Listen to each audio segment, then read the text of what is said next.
Mummy आज मटरची कचोरी बनव ना. चला आज आपण मटरची कचोरी बनवूयात. वाटाण्याच्या शेंगा आणल्या होत्या, त्या सगळ्या त्याचे दाणे काढून घेतले. हिरवी मिरची, लसूण, अद्रक ह्याचा पेस्ट करून घेतला आहे. यामध्ये घेतला आहे मी रवा, थोडासा मैदा आणि त्यामध्ये ओवा, तेल ॲड केलं आहे, थोडंसं मीठ घातलं आहे. ते सगळं एकजीव करून घ्यायचं आहे. असं चांगल्या प्रकारे रव्याची कचोरी, मैदा थोडासा टाकायचा पण रवा जास्त टाकायचा, छान लागते. त्यामध्ये थोडं थोडं पाणी घालून आपण असं पीठ थोडं घट्ट भिजवून घ्यायचं आहे.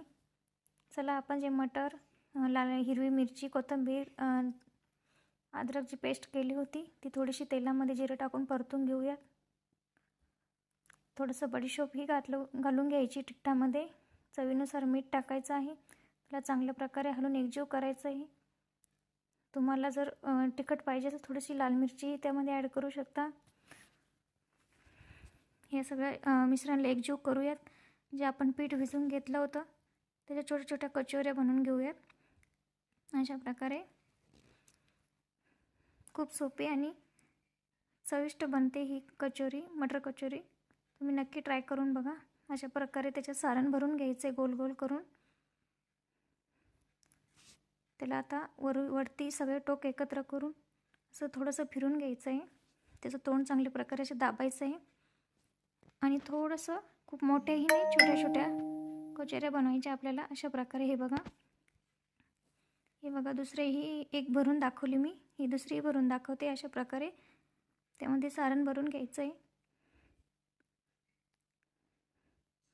आणि त्याला असं साईडनं सगळीकडे असं दाबून घ्यायचं आहे. त्याचं सगळं एक तोंड चांगल्या प्रकारे दाबून त्याला गोल आकारात असं थोडं थोडं हातावरच हे फिरून घ्यायचं आहे.